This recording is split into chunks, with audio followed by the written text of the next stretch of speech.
Today on Would You Camp With It, we're doing some much needed wiring and electrical work to get the headlights and taillights working on this thing.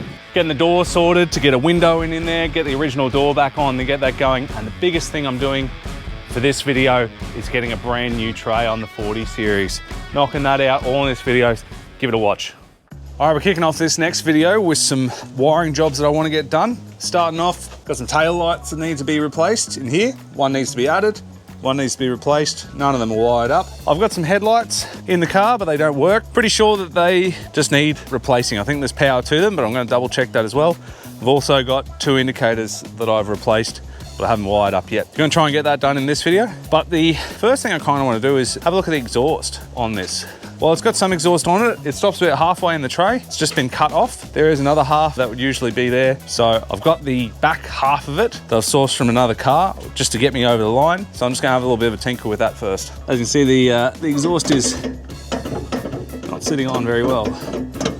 I've got this back bit, which is not going to be much more than a temporary fix, but if it gets the full length of the exhaust on there for roadworthy purposes, they'll get it over the line. That engine's staying in there at least till I get it on the road, but this kind of vehicle is probably perfect for an engine conversion down the line. Haven't made any reasonable decisions on what that might be, but rather than get a whole exhaust made for this motor, I'll wait and see what decisions come by. As you can see, the exhaust ends right there, so hoping to add on to that. See how we go. So first things I'm seeing here is exhaust hanger has been cut off there, and another exhaust hanger has been cut off there, which I suspect the reason the exhaust has been cut off has been for the sake of putting these airbags in, which I'm hoping to get out, but I was planning to take out, but I wasn't necessarily expecting to take them out until it's going to tackle suspension.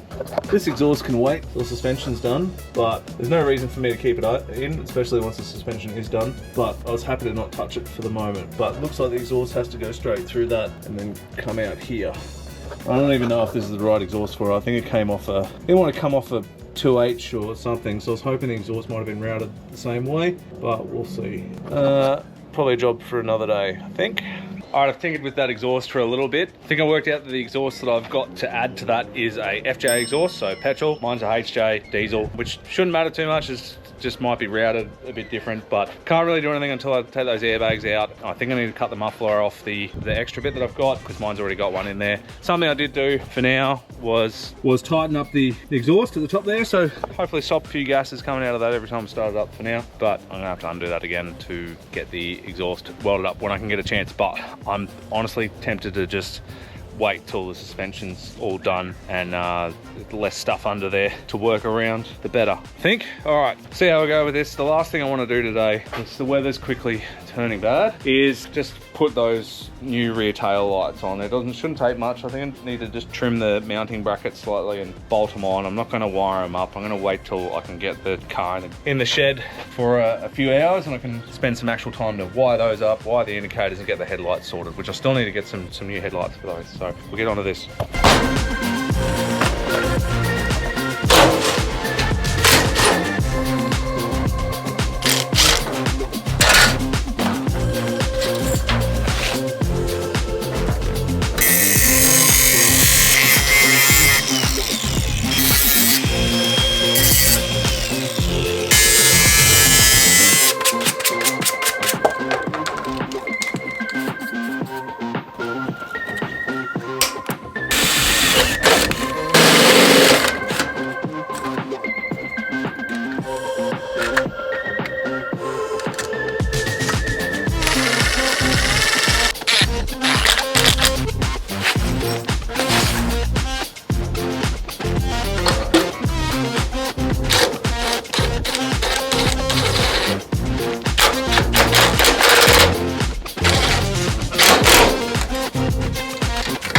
All right, done there for the day. I've got two tail lights on the back. They're not wired up. I'm gonna have to do that another weekend. I'm gonna try and tackle that along with the indicators and front headlights. So they're just dangling down there for now, and they look a lot better than it did. So that's got me satisfied for the what feels like the very little amount that I've got done this weekend. It's a nice thing to actually visually look at the car and see something that's changed on it. So happy with that. About to pack up now. I'm gonna do some editing, because that's the other part of the job that you guys don't see. So cut to me moving on to the next part of this project. It feels like I've been swapping drivers' doors back and forth non-stop for this build series, but it's all been for a reason. The 40 series came with a driver's door, but as you might remember from my very first video collecting it, it wasn't attached. In its past life, this LandCruiser was used for farm work, and for convenience, the previous owner just removed the door altogether. It was jumping in and out constantly. What was left was a rough shell of a door, missing most of its parts, filled with smashed glass, but with one saving grace, the lock matched the starter key. That original door wasn't in great shape, so I started out thinking I could track down a better one. I did find another door that came with a missing window, and, as a huge bonus, it was a colour match. Trouble was, it turned out to be in worse condition overall. You'll have seen that second door in the car in the last few videos, but I've since decided that the best way forward is to combine the two and build one solid original door. There's just one key piece that isn't a simple unbolt and swap job, and that's the part I'm fixing today. I'm currently in a state of trying to work out which parts I'm using from the two doors that I have available here. So I'm going to pick the best of the worst and put that together as one.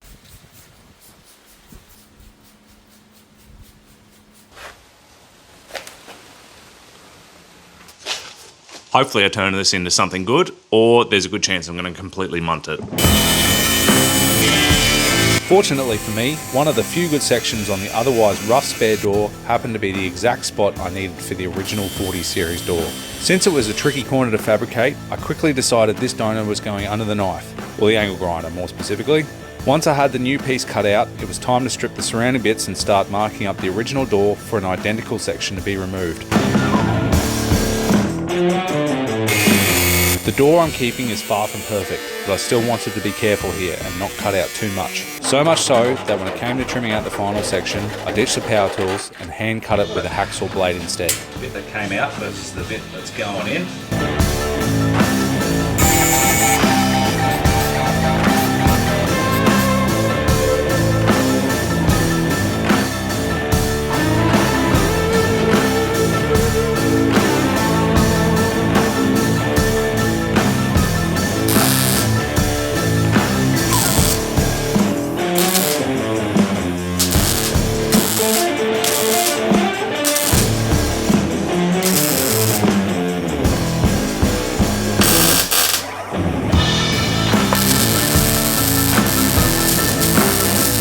Now, of course, these welds are always going to be bad because I'm very much a novice, but that's why the good and kind, gracious Lord above invented flat discs. I'm going to try and clean this up as best as I can, get it looking good. I probably could have put this back in the car without even bothering to try and fix it. It was marginal, but I'm looking at this as practice. I've got some things coming up to weld that I want to do a lot better on, so I'd rather make my mistakes here and learn some lessons, and hopefully overall end up with a better result on the car.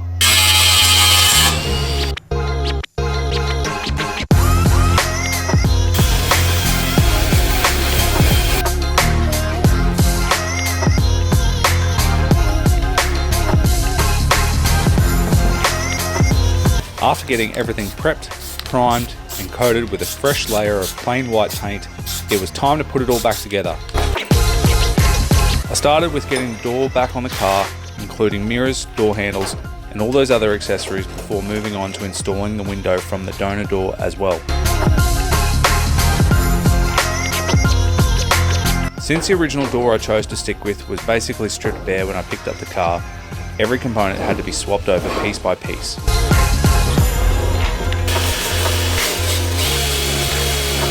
Taken far too long for such a basic achievement, but I've got the original door back on. It's now got a working window, door handle, I've got a key that works in it, it's got mirrors. I've got to make a door card for it shortly. The main achievement that I've got done today, which you would have all seen, is actually just fixing a rusty spot there. It's not a great patch job, but it's one that's not going to leak water into the car as much as it was going to. So happy that that's done. But the last thing I want to do today is put a door seal on there. So we're going to do that now. So it's looking like the correct way to attach this on is just going to be Sikaflex it. I don't actually have any at the moment, so that puts a pretty quick end to my night. But it's fine. The car's still going to stay sealed over the weekend, and I can pick up some Sikaflex, or I'll do a little bit more research and just make sure that's the correct way to do it, and add that on when I can get a chance. For now. All right, night's done. All right, I'm working on the 40 again today. A couple of jobs I want to take care of, particularly try and sort out some lighting for this. So got some replacement headlights. We've got new indicators in there already. I need to wire them up, and I've got new tail lights in there already. I need to wire them up. I might not get everything done today, but we're going to get started on it now. So let's go.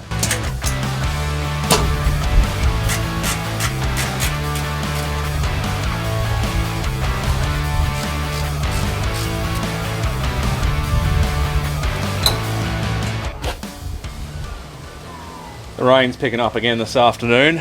I'm glad I'm working on this in the carport, but the more I work on this car, the more I really wish I had a dedicated shed project.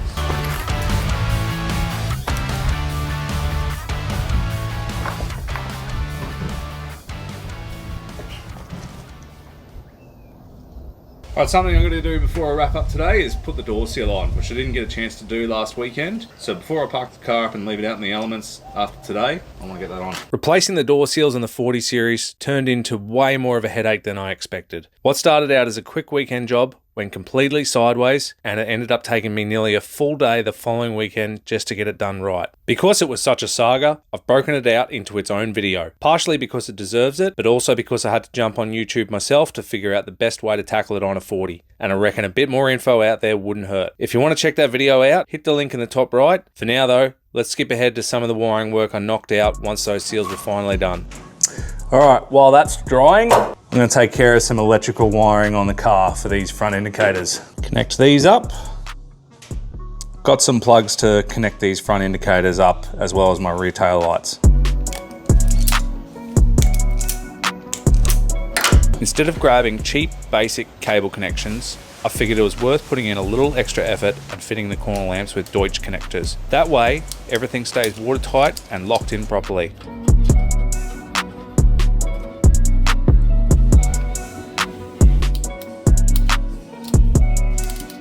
After what's felt like an eternity with no lighting on this car since I picked it up, and only just getting headlights working recently, I was over the moon to finally have parkers and lights at the flick of a switch. Another satisfying tick on the checklist towards getting this rig road ready. I'm running out of light for yet another weekend, but in staying in line with trying to get the front lights of this car all working, I'm trying to get the rear lights working. I should have gone and bought new globes for everything, but I've just grabbed some globes I've got sitting around, so to make sure everything's working the way it should. So we're getting stuck into that this afternoon. A lot of the wiring on the back of this car looks very home jobby, so I don't know what I'm breaking into here, but I'm hoping I can find the original tail light wiring and go from there and not have to work on any brakes. I probably could have saved myself some trouble just by buying new globes, but for convenience, grabbed a few dusty spares I had laying around. When it came time to wire up the tail lights, I didn't want to be second guessing whether any issues was my wiring or the globes, so I gave them all a quick test on the battery first. It also gave me a chance to get familiar with which wires ran to each globe before hunting down their counterparts on the frame.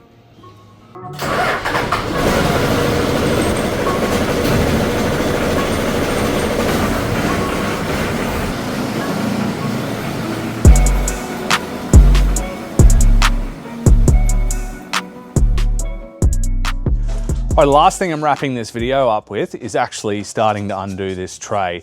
More specifically, I'm picking up a new tray this weekend.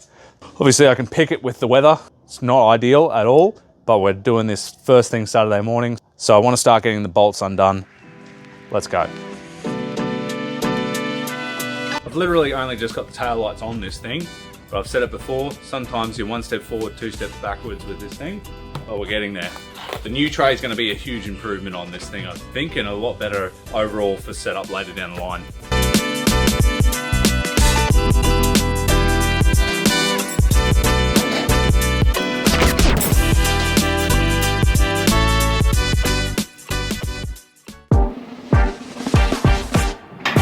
Alright, today's the day.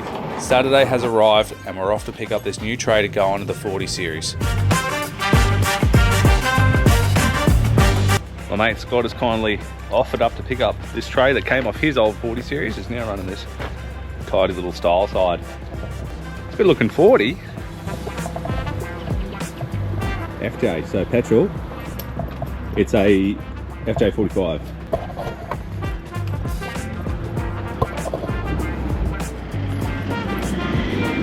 Since Scotty had swapped out this tray for a new one, it had been overstaying its welcome at a workshop under the care of his mate Matt. Matt was a legend. He not only came out in the morning to help us load on the tray with his forklift, but also gave us a hand once we got it back to my place. I don't need that before we got a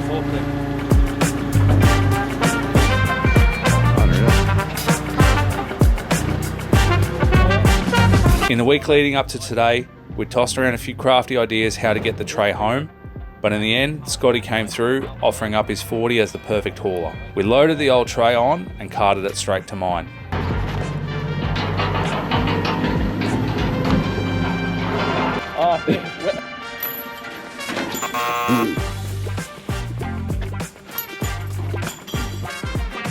There we go.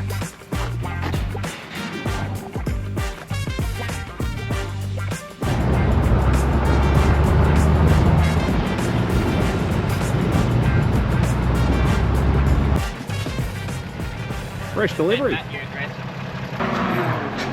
Keep going. Yep. Hang on. Yep, you're right.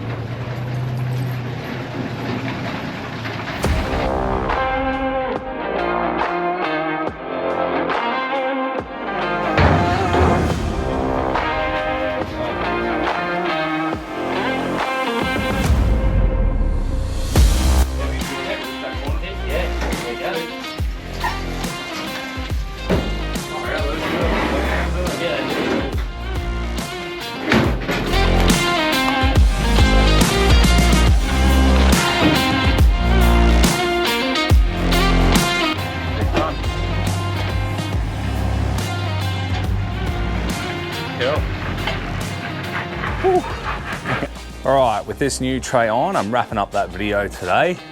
I've just been tinkering around today. I haven't shown any footage of this, but I've just been bolting everything down, getting the taillights back on, just tinkering. But new tray is on, and that's going to be a huge improvement for future trips, the camping setup that I want to run in this. The opportunity for this only came very recently, so I had to jump on it when I could, and I've got a huge thanks to Scotty, who had the tray. He even helped me get it here and helped me swap it over and everything the entire day. In the next video, I'm gonna try and start doing some actual welding on this thing. You've seen me do a little bit here and there, but there's quite a few jobs that I want to tackle. I've got a little quarter panel on the cab that I want to weld up, a little hole in the roof. I've got the floor as well. I don't know if I'm going to tackle that in the next video, but I'm going to try and do some like a full welding video next. Now it may take me a couple of weeks to be doing that. As I mentioned before, I've only got a couple of hours every weekend to be working on this, but I'm still trying to bring out quite regular content, but we'll see how we go. But if you're enjoying this video, please give it a like. And if you haven't subscribed, I really appreciate the consideration there. It helps me out a lot as I'm building the channel up, and it's great to see the continuous people that are really enjoying. If you've got something you liked, didn't like, put a comment down. I really appreciate all the people that have been commenting on my videos. Everyone's like really lovely in everything that I've been doing, and it's actually really awesome to get some engagement from people and like chat to you guys and see what you think as I'm doing stuff. Whether it's good or bad, whatever the comment, I'm really enjoying it. So cheers. I will see you guys in the next video. See ya.